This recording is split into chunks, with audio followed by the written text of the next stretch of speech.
Baik, eh, perkenalkan nama saya Nyoman Rahdi Sasmita, NPM 170810100086.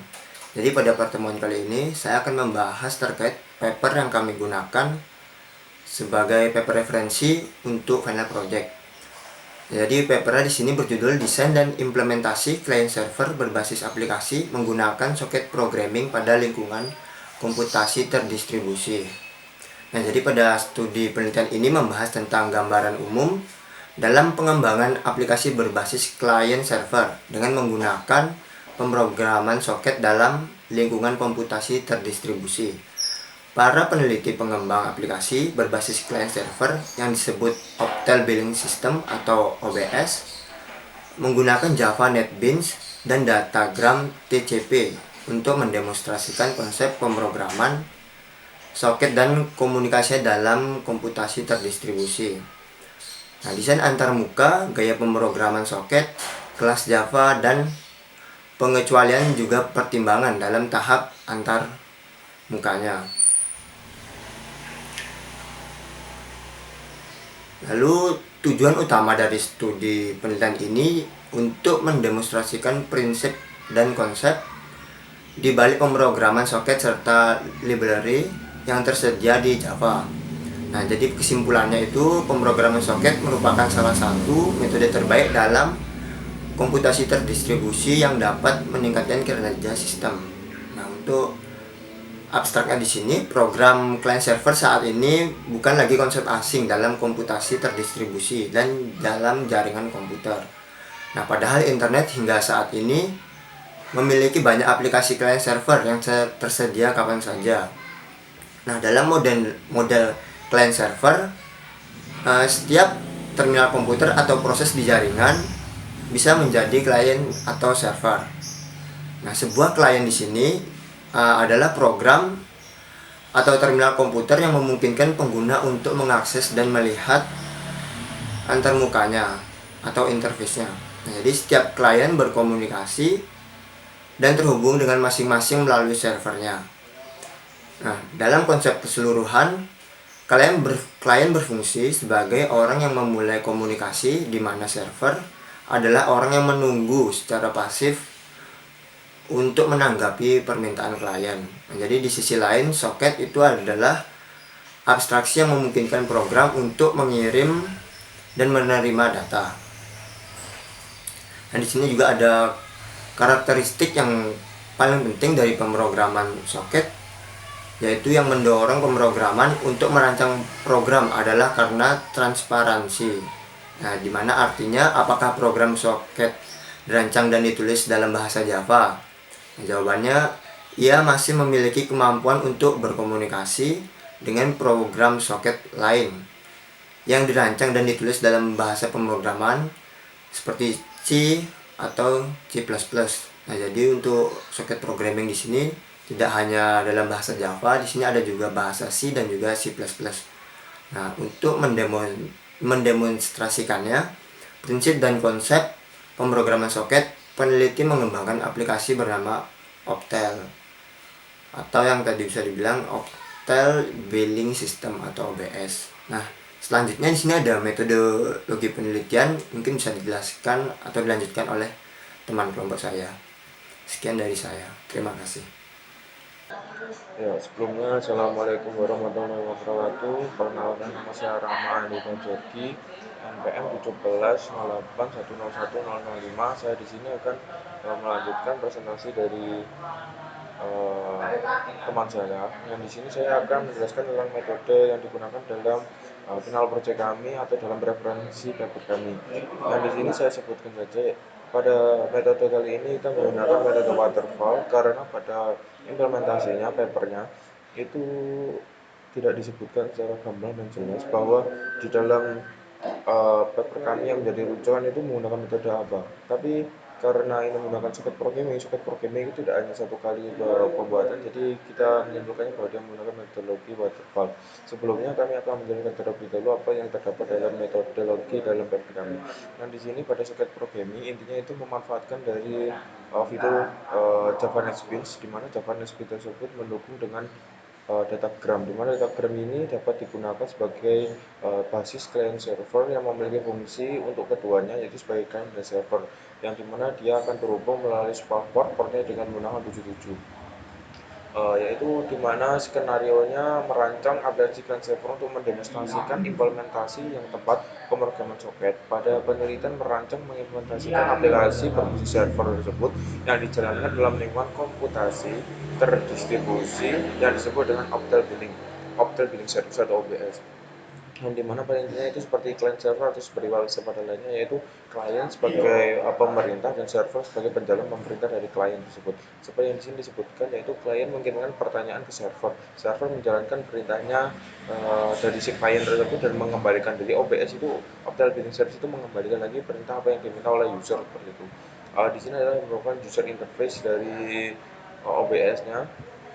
Di sini menunjukkan hasil dari akses autentifikasi. Jadi kalau dia sudah masuk, dia akan disambut dengan namanya welcome to billing Optan billing service maksudnya.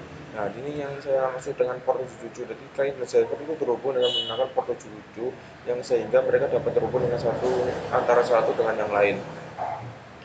Untuk antarmukanya aplikasi menggunakan soket programming interface ya, karena saya baca dulu itu ada soket programming interface yang bertujuan untuk membangun interface tersebut. Nah, di sini untuk yang program OBS itu mengilustrasikan gaya pemrograman yang digunakan mengembangkan aplikasi OBS. Dalam tahap simulasi, demonstrasi, dan program OBS menggunakan kelas antarmuka pengecualian inet address. Jadi ini menggunakan OBS kelas ini maksudnya menggunakan antarmuka, tapi kecuali dengan menggunakan inet dan soket dan server address. Namun penyataan switch dalam pemilihan menu utama. Jadi dalam pemilihan utama itu tergunakan switch. Jadi switchnya itu dia pilih yang mana seperti itu. Jadi seperti program Java pada lainnya seperti itu. Dan untuk orang rumahnya, di mana soket programming adalah merupakan protokol metode untuk membuat suatu koneksi antara perangkat dalam jaringan. Nanti metode ini menggunakan suatu perangkat jaringan yang dapat menghubungkan antara satu klien dan server, di mana dengan penggunaan protokol komunikasi soket tersebut dapat dua transmisi ya, yaitu TCP dan UDP. Seperti berikut. TCP adalah merupakan transmisi control center atau transmisi kontrol protokol, dan yang kedua yaitu user datagram protokol ya. Yang ini yang ada dalam apa itu namanya Java NetBeans, fitur Java NetBeans. Nah, dan untuk menjalankan soket programming dibutuhkan dua server, yaitu server client dan maksudnya soket server dan soket client, yang dimana program server itu digunakan untuk berjalan pada komputer milik soket yang terkait dengan nomor port pada komputer yang mendengarkan. Jadi ini adalah yang program server ini merupakan inti dari semua permintaan yang akan diproses dari klien. Sedangkan klien adalah program soket yang harus mengetahui IP address, hostname, dan port yang digunakan komputer milik server untuk melakukan request. Jadi kalau dia ingin melakukan permintaan, dia harus mengetahui dulu port address, hostname yang digunakan untuk dia bisa memerintah servernya tersebut. Tapi tadi kita sudah tahu bahwa server tersebut portnya tersebut sudah diakses kepada 777, di mana port tersebut akan terhubung antara server dan klien seperti itu. Dan ini seperti yang saya jelaskan tadi, yaitu menggunakan menggunakan waterfall, di mana langkah ini dilakukan dalam pengumpulan data baik dengan primer atau data sekunder dengan mengelola antrian. Selanjutnya, metode blueprint ini mengusulkan sebuah pendekatan dengan pengembangan perangkat lunak dan sistematik dan sekuensial yang mulai pada tingkat dan kemajuan sistem pada sebuah planning dan analisis, coding, dan pengujian. Nah, di mana di sini alurnya seperti ini, ada soket, ada DB, ada listener. Ini soket ini terbuat salah satu yang lain yang dibit ke server, dan dari server ini akan selalu mendengarkan dari apa perintah dari klien. Jika dia sudah terkonek, apakah perintah tersebut di ACC? Jika perintah tersebut di ACC, dia akan menerima. Kalau dengan tersebut saja, berarti si klien ini sudah mampu untuk mengirimkan pesan. Jadi kalau dia sudah mengirim pesan, diterima, terus pesan itu sudah didapatkan, apa yang dia butuhkan, apa yang ditayangkan oleh si klien, maka dia akan kembali lagi untuk mereceive atau mengirimkan data itu ke klien, dan klien di sini posisinya bereceive atau penerima seperti itu. Jika sudah, maka klien akan men-close atau langsung keluar gitu ya. Jadi karena pertanyaan sudah dijawab, dia akan langsung keluar. Dan untuk si server ini karena dia sudah mengirim, jadi dia akan sama seperti ini, dia akan meng-close dirinya atau meng-unlink. Jadi data yang terkonek pada dia akan di-unlink supaya ada user lain atau klien lain yang bisa terhubung ke dia. Terus yang ini soket adalah ya ini soket yang interface ini pada jaringan membuat titik komunikasi antar dimensi antar mesin pada internet protokol, dan tentunya tanpa mengkomunikasikan ini tidak ada pertukaran data dan jaringan informasi. Soket terdiri dari elemen-elemen utama sebagai berikut. Jadi di sini ada beberapa elemen utama dalam pembuatan soket programming, yang disebut adalah protokol IP lokal, lokal IP, lokal port, remote IP, dan remote port. Ini merupakan dasar-dasar untuk soket programming ya. Terus untuk hardware dan software yang digunakan itu menggunakan streamer socket, connection socket menggunakan TCP, yaitu menghubungkan server dan klien, datagram menggunakan UDP. UDP ini adalah fitur yang ada di dalam Java NetBeans. Terus raw socket atau raw IP socket adalah pada perangkat jaringan. Jadi ini kalau dia sudah terhubung ke jaringan berarti dia sudah mendapatkan raw socket seperti ini. Ya, mungkin itu saja yang bisa saya jelaskan dari metode atau referensi dari metode paper yang kami gunakan dengan NLP. Terima kasih. Wassalamualaikum warahmatullahi wabarakatuh. Baik, saya di sini akan melanjutkan yaitu dengan mendemokan program atau implementasi dari soket programming. Nah, di sini saya akan lebih ke soket programming yang UDP. Nah, jadi pertama kita buka terminal dulu. Nah, kita cek foldernya. Nah, kalau saya menaruhnya pada folder UAS, kita pindah ke folder UAS. Nah, kalau sudah di dalam folder, kita pertama akan mengcompile file Java-nya terlebih dahulu, yaitu dengan komen java, lalu nama file UDP. Jadi ada dua file, yaitu UDP yang server dan juga yang klien. Yang sekarang akan mengcompile yang server terlebih dahulu. Nah, yang kedua baru yang klien. Nah, kita cek foldernya. Nah, jadi di sini ada tambahan dua file, yaitu UDP client class dan UDP server class. Nah, itu hasil dari compile yang tadi saya lakukan. Nah, yang selanjutnya dilanjutkan dengan run UDP server, yaitu dengan komen java, nama file UDP server. Di sini tidak memakai format Java lagi, bisa langsung seperti ini. Nah, jadi servernya sudah berjalan. Nah, yang kedua kita buka terminal baru. Nah, untuk terminal yang kedua ini kita masuk ke file yang untuk klien. Kita langsung Java UDP klien. Nah, di sini ada tampilan masukkan pesan Anda. Jadi kita sebagai klien itu bisa mengirimkan pesan sesuai yang saya contohkan misalnya Pemjar. Nah, maka di server juga akan tampil Pemjar. Nah, bagaimana kalau kita buka dua terminal atau dua klien? Itu bisa. Nah, jadi tampilannya akan seperti ini. DP klien. Nah, ini sama juga tampilannya. Saya coba di sini masukkan Rahadi. Nah, di sini tampil juga. Dan untuk yang di terminal pertama lagi saya coba Gi. Nah, di sana ada IP. Nah, tapi di belakangnya itu berbeda karena di sini kan memakai terminal yang berbeda juga. Seperti itu. Mungkin sekian dari presentasi saya. Kalau ada salah kata mohon dimaafkan. Terima kasih. Ya, di sini saya akan meneruskan presentasi dari teman saya. Yang pertama di sini pada saat kita membuat sebuah kelas namanya UDCW client. Di sini kita mendefinisikan dua fungsi. Yang pertama itu datagram socket.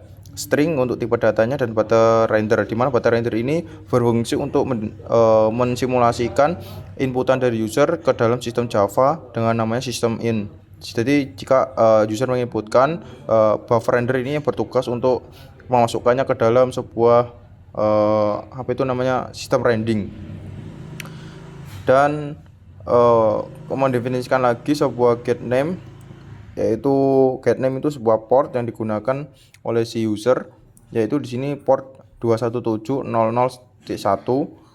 di mana di dalamnya jika sudah terindeks atau teridentifikasi dua metode tersebut, di sini ada namanya sistem outprint, di mana untuk menampilkan inputan dari user dengan nama masukkan pesan. Setelah itu di sini fungsi buffer render bertugas untuk mendapatkan inputan dari user tersebut yang disimpan dalam sebuah array byte, dan di mana akan dikirimkan ke sebuah server dengan panjang port sebanyak 888 seperti itu.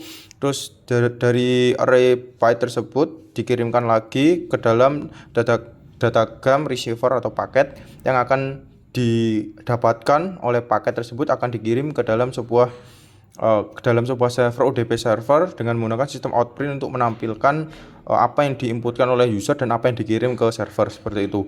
Setelah itu dari server ini mengidentifikasikan dua datagram soket yang didefinisikan sebagai null dengan port yang dibuka seperti ini. Setelah ini array akan didefinisikan atau diberikan waktu untuk mendapatkan request dari user.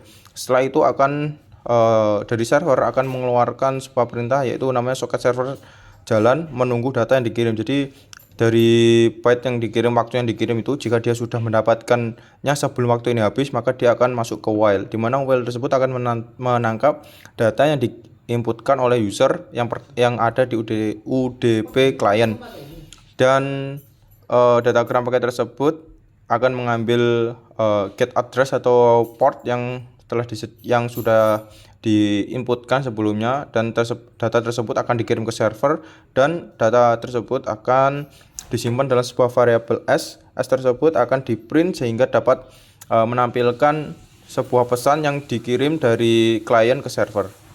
Itu saja, terima kasih. Wassalamualaikum warahmatullahi wabarakatuh.